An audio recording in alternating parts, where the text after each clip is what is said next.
So today what I want to talk about is how to plan a vegetable garden that will actually save you money and not just be an expensive hobby.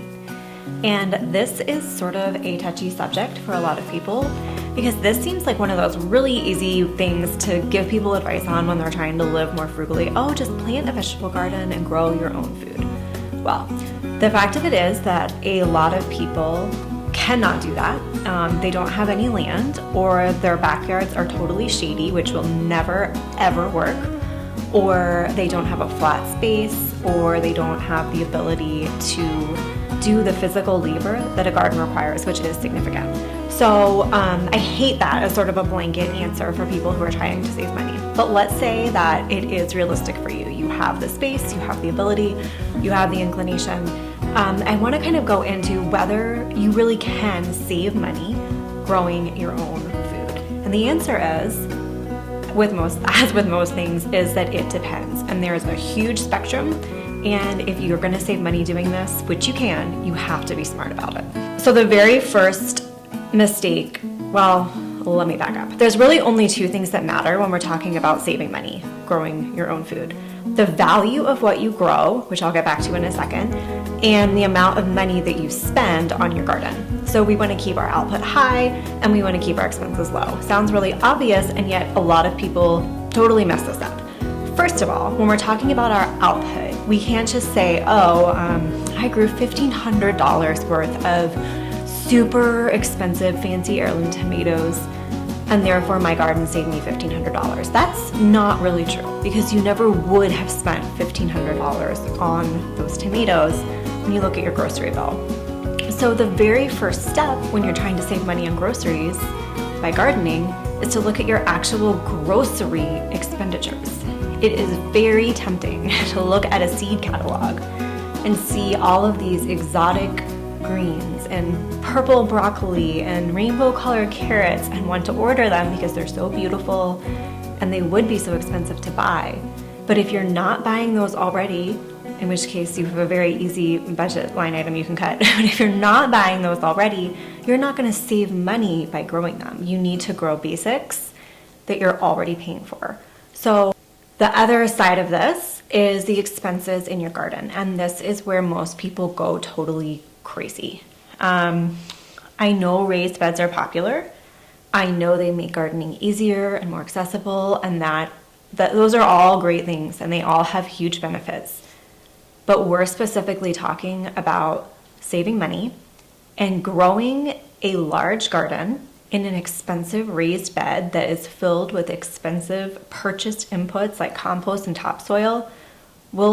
It will hardly ever pay for itself. And by the time it does, 4 years later, when you've harvested enough to pay for the cost of all that, the wood will have rotted and you'll have to replace it. So it's just, if that's how you want to go, it's a hobby and there's nothing wrong with that, but that's just the truth. So what I want to do next is do a sample plan of what I would do if I were trying to plan a very frugal money-saving garden, something that isn't ridiculous, something that uses my current space. This isn't what I am doing this year because I plant a lot of flowers and those don't save you any money.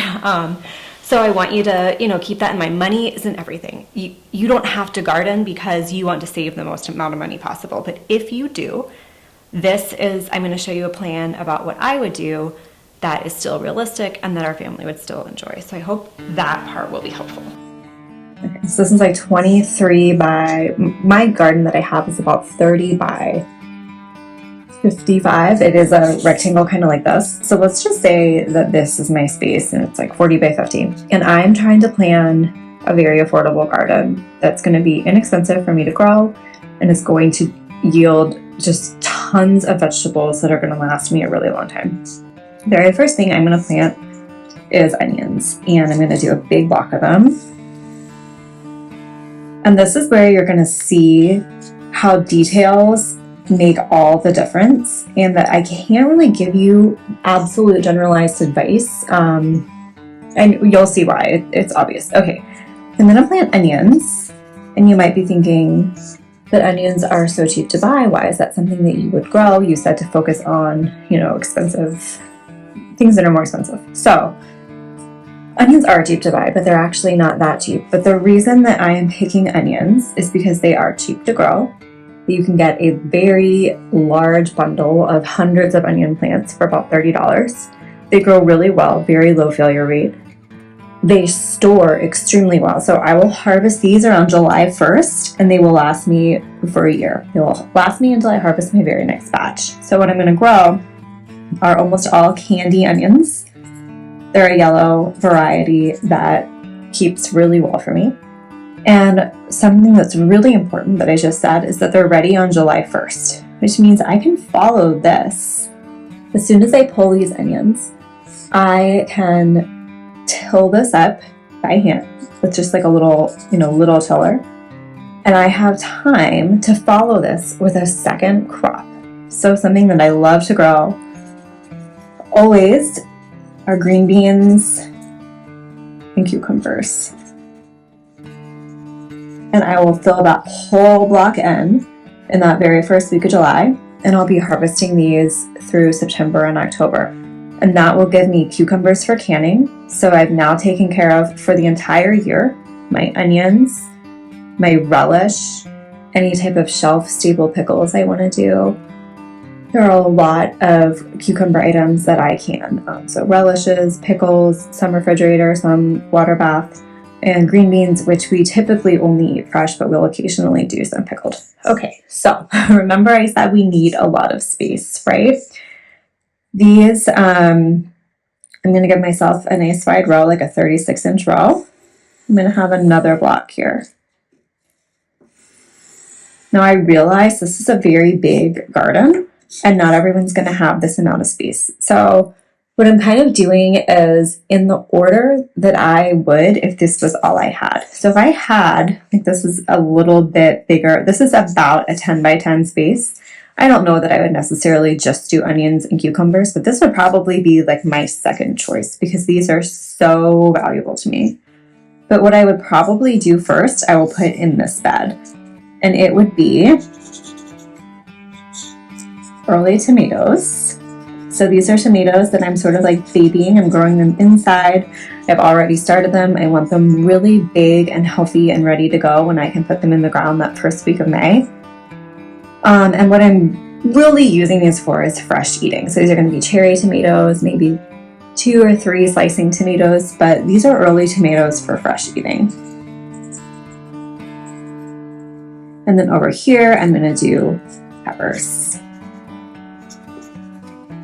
So again, bell peppers for fresh eating, and perhaps more importantly to me, many hot peppers for canning. Okay, so now I'm going to do a 3-foot space.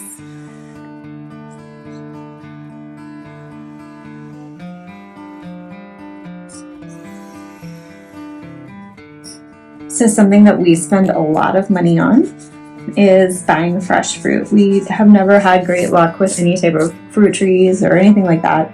So we spend a lot of money on that. If I were trying to dramatically reduce my grocery bill, I would grow melons, and I would do a pretty big section of them because my children will eat them very, very fast. I would make this whole row melons. And I would say, you know what? I'm not buying you any fruit over the summer. You're just going to eat this. You can have citrus in the winter. I'll buy berries maybe in the spring. But over the summer, we're doing melons. Sorry. Okay, moving right along. If you have the space, growing corn is a good choice, but you have to know that it requires a lot of space. You can't plant it just like in one skinny row. It has to be done in blocks of 4 by 4 at least for pollination. And again, you have to think, what are we going to do? So if I'm going to put 1 thing of corn per square foot, which is all I do because it's just better with more room, just like everything else. I'm going to have 16 in each of these little squares, and I do only get 1 or 2 ears per stalk, which is normal. So do I want all of these coming ready at once? Do I want 120 to 200 ears of corn at the same time? No, I do not. I might want some doubled up so that I can preserve some. But even so, I really don't. I would just want one block of corn and I want it spaced out, right? So I would plant one first week of May, one the second week of May, one the first week of June, etc. But you have to keep in mind corn is a space hog, a nutrient hog, and it is cheap to buy. So if I had to make a cut from this garden, it would probably be the first to go. It also attracts raccoons. So many years I just skip it. But it's cheap to grow. I know I said it is a nutrient hog, but a packet of corn seeds is cheap. And it really is delicious. Okay, so there's a lot more that I want to grow, and I'm kind of running out of space. But I want to be able to extend my season with peas, greens, broccoli, that type of thing. That is actually something that I can plant. So so you can do this sort of on one end. Like you can do an early planting of peas and then a late planting of peas back to back. But what you can't do is early peas and then a main season crop like tomatoes and then a late season crop like your fall peas. There's not enough time. They will back up all over each other. So what I would do here is probably early brassicas, like broccoli, all that type of thing. And then, I really can't read this. This is like the worst writing ever. Okay, early brassicas followed by late greens. And then I would do, I'm not going to take up this whole space. I would do early greens followed by late brassicas. Does this make sense? So in the spring, I have both of these coming in, the greens and the cabbage, whatever. And then in the fall, I have both of them going. They're just switched. Okay, so I need to look over what am I missing. I have these early tomatoes for fresh eating. I really want a crop of canning tomatoes. So there's a couple things I could do. I could, instead of doing all green beans and cucumbers here, which would be just an absolute ton, I could split this in half. So followed by canning tomatoes. So I'm going to plant my canning tomatoes around July 1st. And the best way to do that is to just take a cutting of these early tomatoes around middle of June, stick them in water, and you will have a very large, sometimes even, and put this just in your kitchen in a glass of water, your cuttings, and you'll have a huge thing that's ready to plant July 1st for canning tomatoes. And then I would do here late cucumbers